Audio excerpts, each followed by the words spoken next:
ಈಗ ನೋಡಿ, ಈಗ ಬಾಬು ಅವರು ಯಾರು ಅಂತ ನಮ್ಗೆ ಯಾರಿಗೂ ಗೊತ್ತಿಲ್ಲ. ಬಾಬು ಅವರು ಈ ಥರ ನನಗೆ ತೊಂದರೆ ಆಗಿದೆ ಅಂಥೇಳಿ ನಮ್ಮ ಹತ್ರ ಬಂದು ಸಂಪರ್ಕ ಮಾಡಿ ನನಗಿಂಥವ್ರು ವಂಚನೆ ಮಾಡಿದ್ದಾರೆ ಅಂಥೇಳಿ ಯಾವತ್ತೂ ಅವರು ದೂರು ಕೊಟ್ಟವರಲ್ಲ. ಅವತ್ತು ಬೆಳಗ್ಗೆ ಆದಂಥದ್ದು ಏನು ಈ ಥರ ನಮಗೆ ಮಾಹಿತಿ ಕೊಟ್ಟರು ಜಿಲ್ಲಾಡಳಿತ. ನಮಗೊಂದು ರೀತಿ ಆಶ್ಚರ್ಯ ಮತ್ತು ಆಘಾತ ಆಯಿತು. ನಂತರ ಏನು ಯಾವ ರೀತಿ ಕಾರ್ಯಗಳಾಗಬೇಕು, ಏನು ಪಾಲನೆ ಮಾಡಬೇಕು, ಶಿಷ್ಟಾಚಾರ ಒಂದು ಈ ಥರ ಘಟನೆ ಆದಾಗ ಅದಾದ ನಂತರ ನನಗೆ ಮಾಹಿತಿ ಕೊಟ್ಟರು, ಈ ರೀತಿ ಅವರ ಜಾಬ್ನಲ್ಲಿ ಒಂದು ಮರಣ ಪತ್ರವನ್ನು ಬರೆದಿಟ್ಟಿದ್ದಾರೆ ಅಂತಕ್ಕಂಥದ್ದು.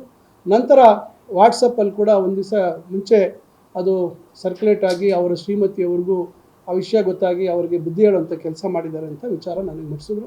ಆದರೂ ಅವರು ಮನೆಯಲ್ಲಿ ಬೆಳಗ್ಗೆನೇ ಕೆಲಸಕ್ಕೆ ಹೋಗ್ತೀನಿ ಅಂತ ಹೇಳಿ ಬೆಳಗ್ಗೆನೇ ಬಂದು ಈ ರೀತಿ ಒಂದು ಕೆಲಸವನ್ನು ಅವರು ಮಾಡಿದ್ದಾರೆ.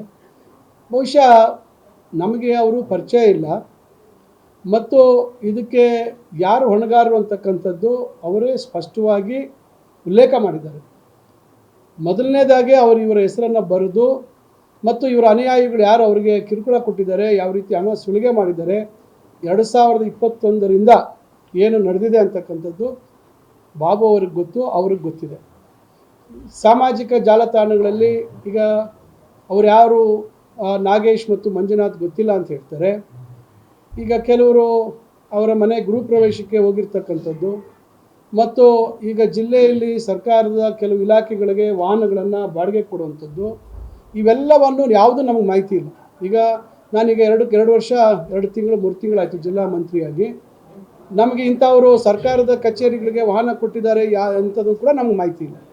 ಈ ರೀತಿಯಾಗಿ ನಾವು ಯಾವುದರಲ್ಲೂ ಇಂಥದ್ರಲ್ಲೆಲ್ಲ ಹಸ್ತಕ್ಷೇಪ ಮಾಡುವಂಥದ್ದಾಗ್ಬೋದು ಅಥವಾ ನಾವು ಅದನ್ನು ನಮ್ಮವ್ರಿಗೆ ಕೊಡಬೇಕು ಅಂತಕ್ಕಂಥ ನಿಟ್ಟಿನಲ್ಲಿ ಆಗ್ಬೋದು. ನಾವು ಯಾರು ಈ ರೀತಿ ಪ್ರಯತ್ನಗಳನ್ನು ಮಾಡಿಲ್ಲ. ನನಗೆ ಮೊನ್ನೆ ಇದು ಘಟನೆ ಆದಾಗ ಅವರ ಹಿನ್ನೆಲೆಗಳು ಏನು ಅಂತ ಹೇಳಿದಾಗ ಈ ರೀತಿ ಅಂತ ಹೇಳಿರ್ತಕ್ಕಂಥದ್ದು. ಅದರಿಂದ ಪಾಪ ಅವರಿಗೆ ಏನಾಗಿದೆ, ಹತಾಶರಾಗಿದ್ದಾರೆ. ಯಾಕೆಂದರೆ ನಾನು ಒಂದು ಹೇಳುವಂಥದ್ದು, ಬಾಬು ಅವರು ಸಾಯಬೇಕು ಅಂತಕ್ಕಂಥ ತೀರ್ಮಾನ ಮಾಡಿದ್ದಾರೆ. ಒಬ್ಬ ವ್ಯಕ್ತಿ ಸಾಯಬೇಕು ಅಂತ ತೀರ್ಮಾನ ಮಾಡಿದಂಥವರು ಇವರ ಹೆಸರೇ ಯಾಕೆ ಪ್ರತ್ಯೇಕವಾಗಿ ಬರೆದಿದ್ದಾರೆ ಅಂತಕ್ಕಂಥದ್ದು ಅವರೊಬ್ಬರಿಗೆ ಗೊತ್ತಿದೆ. ಯಾರೇ ಆಗಲಿ ಅಕಸ್ಮಾತ್ ಇವ್ರ ಪಾತ್ರ ಇದೆಯೋ ಇಲ್ವೋ ಅಂತಕ್ಕಂಥದ್ದು ನಮಗೆ ಗೊತ್ತಿಲ್ಲ. ಆದರೆ ಇವರ ಹೆಸರನ್ನೇ ಪ್ರತ್ಯೇಕವಾಗಿ ಸುಮಾರು 2-3 ಬಾರಿ ಉಲ್ಲೇಖ ಮಾಡಿರ್ತಕ್ಕಂಥದ್ದು, ಮೊದಲನೇ ಲೈನಲ್ಲೇ ಅವರ ಹೆಸರನ್ನು ಉಲ್ಲೇಖ ಮಾಡಿರ್ತಕ್ಕಂಥದ್ದು. ಬಹುಶಃ ಇದಕ್ಕೆ ಏನು ನಾವೆಲ್ಲ ಹೇಳಿ ಮಾಡಿಸ್ಲಿಕ್ಕೆ ಸಾಧ್ಯ ಇದೆಯಾ? ಅದರಿಂದ ಒಂದು ರೀತಿ ಅವರಿಗೆ ಈ ಕೊರೋನಾ ಸಂದರ್ಭದಲ್ಲಿ 23-24 ಜನ ಸತ್ರಲ್ಲ, ಆ ಸಂದರ್ಭದಲ್ಲಿ ಯಾವ ರೀತಿ ಇವರು ನಡ್ಕೊಂಡ್ರು, ಯಾವ ರೀತಿ ನೈತಿಕ ಹೊಣೆಗಾರಿಕೆಯನ್ನು ಹೊತ್ಕೊಂಡ್ರು. ಒಬ್ಬ ಇಲಾಖೆ ಸಚಿವನಾಗಿ ಆಕ್ಸಿಜನ್ ಪೂರೈಸುವಂಥದ್ದಕ್ಕೆ ಸಾಧ್ಯ ಆಗ್ದಿರ ಅವತ್ತು ಮುಗ್ಧ ಜನರು ಪ್ರಾಣವನ್ನು ಕಳ್ಕೊಂಡ್ರಲ್ಲ, ಅವತ್ತು ಇವರು ನೈತಿಕ ಹೊಣೆಗಾರಿಕೆಯನ್ನು ಹೊತ್ಕೊಂಡು ರಾಜೀನಾಮೆ ಕೊಟ್ಟಿದ್ರೆ ಬಹುಶಃ ಇವರಿಗೆ ಈ ಒಂದು ಘಟನೆ ಆಗಿರ್ತಕ್ಕಂಥದ್ದು, ಇದರ ಸೂಕ್ಷ್ಮತೆ ಏನು, ಇದರ ಬಗ್ಗೆ ನೈತಿಕ ಹೊಣೆ ಯಾವ ರೀತಿ ಹೊತ್ಕೋಬೇಕು ಅಂತಕ್ಕಂಥದ್ದು ಅವರಿಗೆ ಅರ್ಥ ಆಗ್ತಿತ್ತು. ಬಹುಶಃ ಅದ್ಯಾವುದೂ ಅವರಿಗೆ ಅರ್ಥ ಆಗದೆ ಇರತಕ್ಕಂಥ ಕಾರಣದಿಂದ ವಿನಾಕಾರಣ ಅವರು ನನ್ನ ಮೇಲಾಗ್ಬೋದು, ಸ್ಥಳೀಯ ಶಾಸಕರ ಮೇಲಾಗ್ಬೋದು ಹೇಳುವಂಥದ್ದು ಎಷ್ಟು ಸರಿ ಅಂತಕ್ಕಂಥದ್ದು ತಮಗೂ ಗೊತ್ತಿದೆ. ಮತ್ತೊಂದು ನೋಡಿದೆ, ಜಿಲ್ಲಾ ಆಡಳಿತದ ಭವನ, ಜಿಲ್ಲಾ ಉಸ್ತುವಾರಿ ಸಚಿವರ ಕಚೇರಿ ಪಕ್ಕದಲ್ಲೇ ಆಗಿದೆ, ಅವರೇ ರಾಜೀನಾಮೆ ಕೊಡಬೇಕು. ನಾನು ಇನ್ನೇನು ಹೇಳಬೇಕು ಹೇಳಿ? ನಾನು ಇವರ ಹೇಳಿಕೆಗೆ ನಾನು ನಗಬೇಕಾ, ಅಳಬೇಕಾ? ಯಾವ ರೀತಿ ಕಾಂಪ್ರಿಹೆಂಡ್ ಮಾಡ್ತಾರೆ ಇವರು ವಿಚಾರವನ್ನು? ಯಾವ ರೀತಿ ಯಾರಾದರೂ ಸಣ್ಣ ಮಗುಗೆ ಹೇಳಿದ್ರೆ ಬಹುಶಃ ನಗ್ಬಿಡುತ್ತೆ. ನನಗೆ ಇವರು ಇಂಥ ವ್ಯಕ್ತಿ ಈ ರಾಜ್ಯದಲ್ಲಿ ಮಂತ್ರಿಯಾಗಿ ಒಂದು ಕೆಲಸ ಮಾಡಿದ್ದಾರೆ ಮತ್ತು ಈಗ ಲೋಕಸಭೆಯಲ್ಲಿ ಹೋಗಿದ್ದಾರೆ. ಇವರಿಂದ ನಾವು ಏನು ನಿರೀಕ್ಷಿಸಲಿಕ್ಕೆ ಸಾಧ್ಯ ಇದೆ?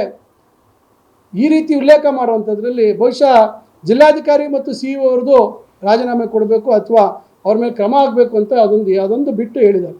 ಅದರಿಂದ ಏನೋ ನಾನು ಅವಿವೇಕಿ ಅಂತ ಹೇಳಲಿಕ್ಕೆ ಹೋಗೋದಿಲ್ಲ, ಒಂದು ರೀತಿ ಎಲ್ಲೋ ಒಂದು ಕಡೆ ಮೆದುಳು ಅವ್ರಿಗೇನಾದರೂ ನಿಷ್ಕ್ರಿಯ ಆಗಿರ್ಬೋದು ತಾತ್ಕಾಲಿಕವಾಗಿ ಈ ಒಂದು ಸಮಸ್ಯೆ ಆಗಿ.